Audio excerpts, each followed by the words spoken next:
पढ़ना शुरू करो। इलस्ट्रेशन 11 क्या बोलती है? Calculate the cost of equity from the following data using realised yield approach.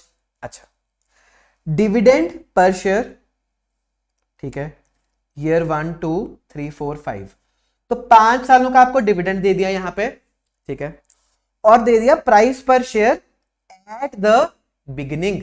ध्यान रखना ये जो प्राइस है एट द बिगिनिंग है, ईयर 1, तो इसका मतलब ये जो 9 रुपए रेट चल रहा है ईयर 1 की बिगिनिंग पे चल रहा है ना। अब ईयर 1 की बिगिनिंग का मतलब क्या होता है दोस्तों? कि ईयर 1 कब शुरू हुआ था? कब शुरू हुआ था? ईयर 0 पे शुरू हुआ था, है ना। तो अगर एक बार इसकी टाइमलाइन बनाएं,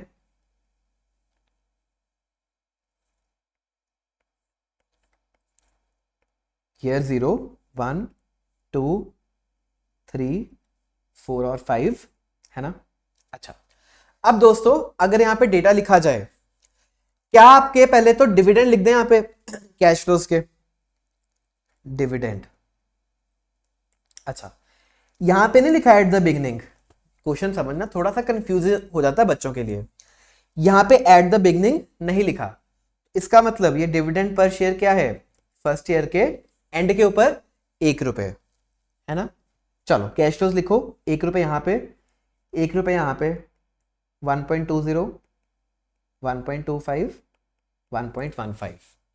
इतना तो समझ आया कि डिविडेंड के कैश फ्लोज आपके क्या होने वाले हैं। अच्छा, अब नेक्स्ट दोस्तों है प्राइस पर शेयर एट द बिगिनिंग। अच्छा, तो हमने ये ऑलरेडी समझा कि जो 9 रुपए रेट चल रहा है ये ईयर 1 की बिगिनिंग पे चल रहा है, यानी ये चल रहा होगा ईयर 0 के ऊपर। तो अगर यहां पे प्राइस लिखूं, 9 रुपए यहां पे है, 9.75 यहां पे, 11.50, 11.00, 10.60, है ना। प्राइसेस भी समझ आ गए। एक बार पहले इतना ड्रॉ कर लो, इस डेटा को मैंने अच्छे तरीके से लिख दिया है, क्या डिविडेंड्स हैं क्या प्राइसेस हैं। पॉज करके नोट करना। अच्छा, अब दोस्तों ये क्वेश्चन देखो, अच्छा क्वेश्चन है ना। आपको हर साल का डिविडेंड भी दे दिया कि क्या डिविडेंड है, और हर साल के प्राइजेस भी दे दिए। तो यहां पे आप अब टोटल यील्ड निकाल सकते हो ना कि कितनी टोटल यील्ड आई। कि देखो यहां पे शेयर के प्राइस से कमाई और डिविडेंड से कमाई, तो दोनों से जितनी कमाई होगी डिवाइडेड बाय इनिशियल इन्वेस्टमेंट, हमें चल जाएगी पता हमारी टोटल यील्ड। बिल्कुल ठीक है दोस्तों। चलो अब आओ कैलकुलेशन के ऊपर। Total yield. अच्छा, अब अगर हम इस पीरियड की निकालें, सिर्फ ईयर 0 से ईयर 1, पहले साल की टोटल यील्ड कितनी होगी दोस्तों बताओ। सर 9 रुपए हमने लगाए थे, है ना। जब हम एक साल बाद गए तो शेयर का रेट बढ़ के 9.75 हो गया और 1 रुपए हमें डिविडेंड से मिले। बिल्कुल ठीक है दोस्तों, तो 1 रुपए डिविडेंड से मिले, 9.75 माइनस 9 यहां से मिल गए, और 9 रुपए आपकी इनिशियल इन्वेस्टमेंट थी, है ना। यही बनी टोटल यील्ड। 1 रुपए डिविडेंड की कमाई, 0.75 इनकी कमाई, और इनिशियल इन्वेस्टमेंट है आपकी 9 रुपए। चलो दोस्तों टोटल यील्ड बताओ ईयर 1 की कितनी आई, बताओ बताओ।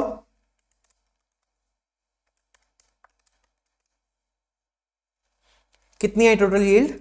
ये होगी आपके पास 19.44%, है ना। समझ आया ईयर 1 की टोटल यील्ड कैसे निकलेगी? एक बार नोट कर लो, और कुछ डाउट है तो पूछो।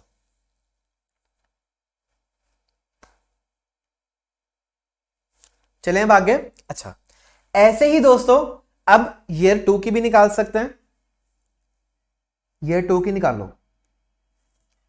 ईयर 2 की टोटल यील्ड कैसे आएगी? अगेन 1 रुपए आपने डिविडेंड यहां पे अर्न किया, ये वाला, है ना। और शेयर की कमाई कितनी हो गई? 11.50 माइनस 9.75,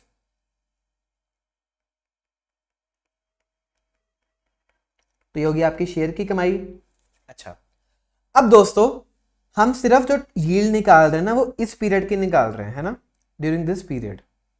अच्छा, तो इस पीरियड में 1 रुपए डिविडेंड कमा लिया और इतना का से आपके शेयर का प्राइस बढ़ गया 11.50 माइनस 9.75। अब इन्वेस्टमेंट क्या लोगे दोस्तों, बताओ।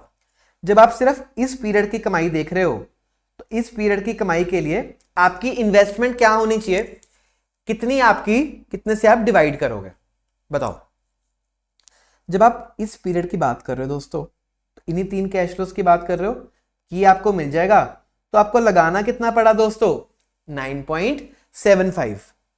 जब हम कमाई इसमें से देख रहे हैं 9.75 में से, तो इनिशियल इन्वेस्टमेंट भी आपकी 9.75 होगी। तो यहां पे ध्यान रखना, अब यहां पे 9 नहीं रहेगा क्योंकि हम ईयर ऑन ईयर निकाल रहे हैं। इस साल की कमाई पहले निकाली, अब इस साल की कमाई निकाल रहे हैं, है ना। चलो कितनी आई दोस्तों, 11.5 माइनस 9.75। बिल्कुल ठीक है आंसर चैट बॉक्स में भी। 11.5 minus 9.75 plus 1 divided by 9.75 into 100। कितना आ गया ये परसेंटेज टर्म्स में, दूसरे साल का टोटल यील्ड 28.21%। अच्छा, अब ऐसे ही तीसरे साल का बताओ दोस्तों, ये होगा तीसरा साल, ठीक है। तीसरे साल आपको डिविडेंड मिला 1.20 का, है ना, ये डिविडेंड मिला और यहां पे दोस्तों शेयर का प्राइस कम हो गया। अच्छा, तो 11 रेट रह गया, हमारी जो इन्वेस्टमेंट थी वो थी 11.50। कोई बात नहीं है दोस्तों, जरूरी नहीं है शेयर मार्केट में कि हर साल रेट बढ़े ही बढ़े, कभी रेट बढ़ते हैं कभी गिरते हैं। तो जो भी रेट, जैसा भी रेट चल रहा होगा हमको वही यूज करना है। तो सर क्या यील्ड नेगेटिव में भी आ सकती है, बिल्कुल आ सकती है दोस्तों। अगर आपको लॉसेज हुए, लॉन्ग टर्म में आपने लॉसेज इनकर कर लिए, कोई ऐसा शेयर खरीद लिया जो बढ़ा ही नहीं दोस्तों, हो सकता है। तो अगर ऐसा हुआ तो आपकी यील्ड नेगेटिव में भी जा सकती है, that is also a possible case scenario. यहां पे क्या है, 1 रुपए 20 पैसे आपने डिविडेंड के अर्न किए और बट शेयर का प्राइस आपका गिर गया, है ना। तो ये हो जाएगा आपका, सीधा लिख दो, अब माइनस में हो जाएगा ये 0.50 क्योंकि अब यहां पे आप लॉसेज इनकर करोगे, है ना। शेयर का रेट 11 रह गया 11.50 से, तो वो लॉसेज हो गए, माइनस में कर दिया। इनिशियल इन्वेस्टमेंट दोस्तों आपकी क्या रहेगी यहाँ पे 11.50। तो इस साल के लिए इनिशियल इन्वेस्टमेंट क्या है 11.50। चलो परसेंटेज टर्म्स में बताओ दोस्तों कितना आया अब आपके पास टोटल यील्ड, बताओ बताओ टोटल यील्ड कितना हुआ तीसरे साल का। ये हो गया हमारे पास ये हो गया 6.09%, है ना। अच्छा, अब ऐसे ही दोस्तों ये फोर्थ ईयर का भी निकाल सकते हैं, बिल्कुल। चलो चलो निकालो फोर्थ ईयर के आपकी डिविडेंड कितनी इनकम है 1.25 प्लस शेयर का प्राइस फिर से गिर गया तो यहां पे -40 हो गया, यहां पे लॉसेस हो गए, ठीक है। इन्वेस्टमेंट है आपकी यहां पे 11 की। चलो बताओ कितना हुआ परसेंटेज टर्म्स में।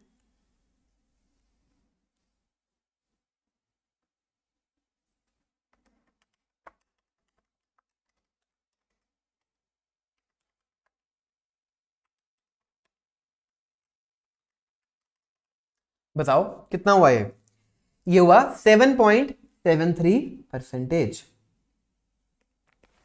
है ना। तो हमने अभी तक क्या किया, चारों सालों की टोटल यील्ड कैलकुलेट कर ली, ठीक है।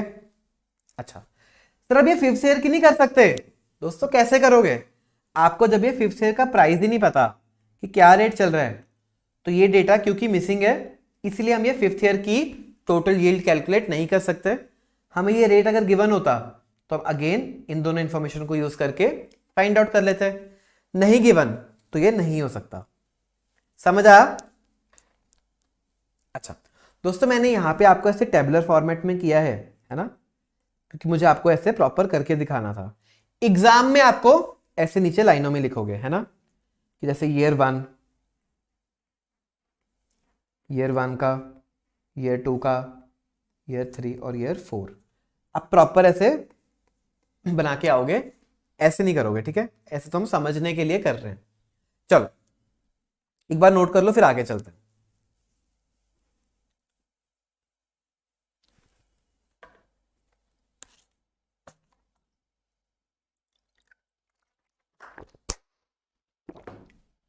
अच्छा, अब हमें क्या चाहिए थी, हमें चाहिए थी कॉस्ट ऑफ इक्विटी, है ना।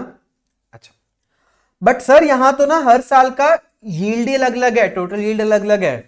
पहले साल कमाई हुई 19.44, दूसरे साल कमाई हुई 28.21, तीसरे साल कमाई हुई 6.09 और फोर्थ ईयर और कमाई हुई।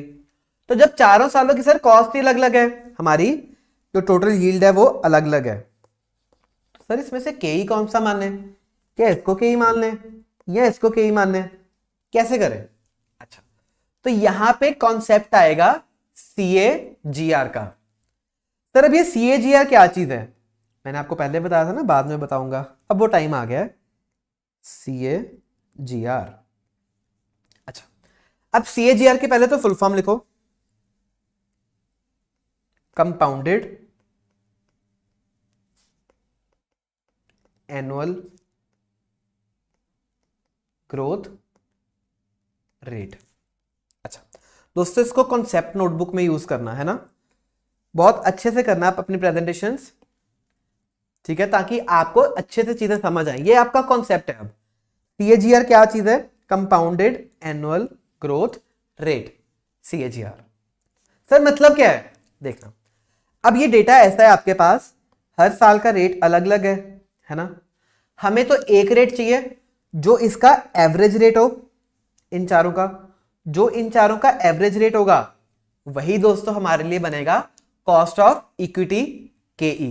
अच्छा, अब इसी एवरेज रेट को जब आपको चारों सालों की यील्ड गिवन है ना, हर साल किसी साल ज्यादा कमाई हुई, किसी साल कम कमाई हुई, तो जो एवरेज कमाई आएगी दोस्तों उसको हम क्या बोलते हैं, CAGR बोलते हैं, कि कितनी आपकी ऑन एन एवरेज इस शेयर में से कमाई हुई। अच्छा दोस्तों, ये वाला जो टॉपिक है ना CAGR, बहुत अच्छे से यूज्ड होता है। अगर आपने म्यूचुअल फंड इंडस्ट्री देखी होगी, स्टॉक मार्केट देखी होगी, तो बहुत बार ऐसे बोल दिया जाता है कि जैसे स्टॉक मार्केट, इंडिया की स्टॉक मार्केट की CAGR 15% है। दिखाऊं जरा गूगल पे, एक काम करते हैं, एक बार इसको थोड़ा सा टाइम स्पेंड करते हैं इसके ऊपर। क्रोम, यहां पे लिखते हैं स्टॉक मार्केट CAGR। अच्छा, तो अगर आप देखोगे, CAG लिख दिया हमने, तो यहां पे देखो CAGR सब बता रहा है कि कितनी एवरेज आपकी रही है ना।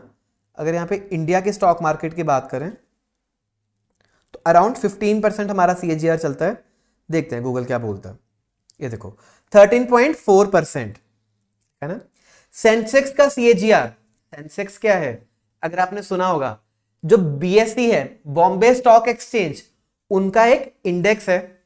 बहुत डिटेल में कॉन्सेप्ट चले जाएंगे, बट क्या बोल रहा है कि पिछले 20 सालों की जो एवरेज कमाई रही है वो रही है 13.4%।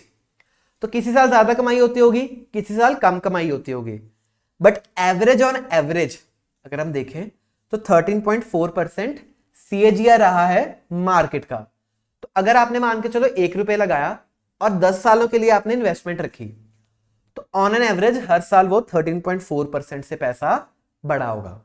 ठीक है, चलो आ जाओ अब लोग आप अपने कॉन्सेप्ट के ऊपर, ठीक है, एग्जामिनेशन की तैयारी करते हैं। अब ऐसे ही देखो, आपका एक शेयर है, एक साल ज्यादा कमाई देता है ना, फिर उससे ज्यादा दी, फिर कम कमाई दी। अब एवरेज कमाई कितनी होगी वही हम फाइंड आउट करेंगे। इसको दोस्तों CAGR बोल देते हैं, ठीक है। ICAI इसको कैसे समझाती है, मैथमेटिकल पर्सपेक्टिव से, जियोमेट्रिक मीन। आपने मैथ्स में सीखा होगा ना जियोमेट्रिक मीन एंड ऑल, तो वो बातें मैथ्स की हैं, बट फाइनेंशियल पर्सपेक्टिव से हम इसको क्या बोलते हैं, CAGR। तो फाइनेंस में अगर आप पढ़ रहे हो मैं इसको CAGR बोलूंगा, अगर आप यही मैथ पढ़ रहे होते तो मैं जियोमेट्रिक मीन बोल देता। अच्छा, अब जियोमेट्रिक मीन कैसे कैलकुलेट होगा, ये 4 हैं, ठीक है। अब इनकी हमें निकालनी है ज्योमेट्रिक मीन। कैसे बनेगा देखना, फॉर्मूला क्या होगा इसका, हमें फाइंड आउट करना है 1 प्लस आर, ठीक है, टू द पावर ऑफ 4, कि एक ऐसा रेट जो 4 सालों के लिए कंपाउंड हो, है ना, सेम रहे, उसी को तो CAGR बोलते हैं। ये जो आर आएगा वो होगा CAGR। कैसे निकाल सकते हैं देखना, 1 प्लस रेट पहले साल की कमाई, 1 प्लस R1 पहले साल की कमाई, फिर 1 प्लस R2 दूसरे साल, 1 प्लस R3 तीसरा साल, 1 प्लस R4 चौथा साल। तो जियोमेट्रिक मीन कैसे निकलता है दोस्तों, अगर मैं इन चारों को इंडिविजुअली मल्टीप्लाई कर दूं 1 प्लस करके, तो मुझे 1 प्लस रेट मिल जाएगा, जो कि एक एवरेज रेट होगा, उसके अगर आप 4 बार कंपाउंडिंग करोगे।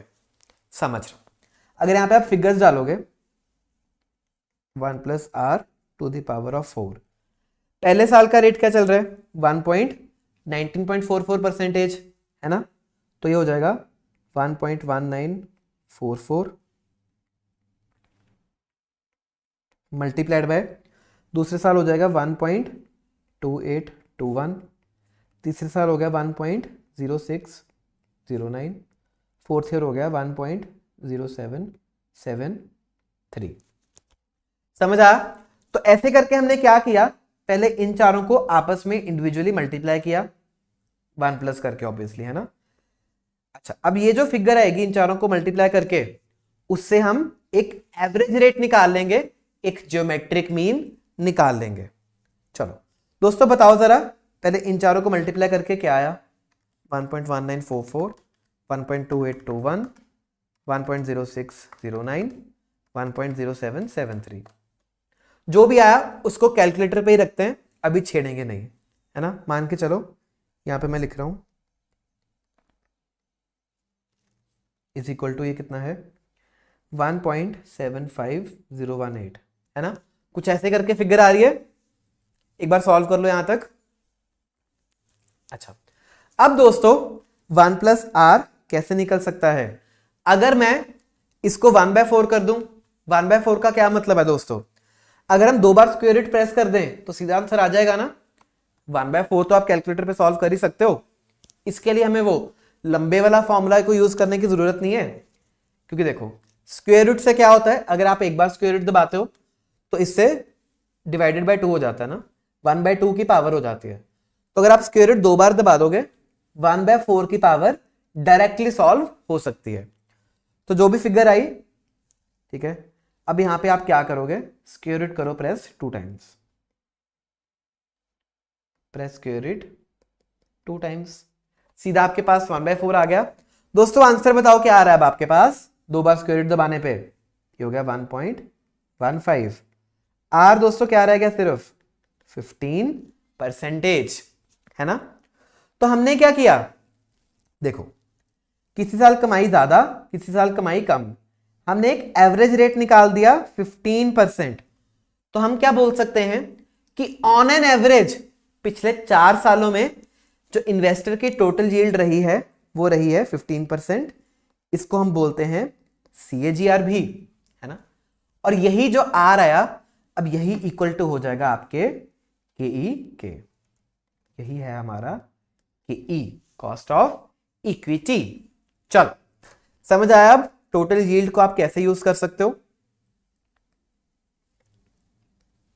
देखना, अगर तो एक ही साल का डेटा होता है ना, मान के चलो सिर्फ इतने डेटा गिवन होता, तो फिर जो यहां पे ये यील्ड आई टोटल यील्ड, यही आपका कॉस्ट ऑफ इक्विटी बन जाता।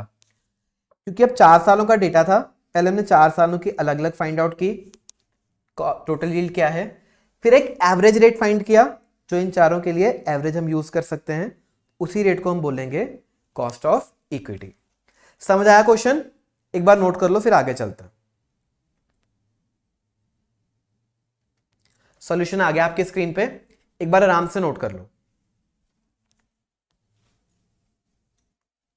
कोई डाउट है तो पूछ लो चैट बॉक्स में।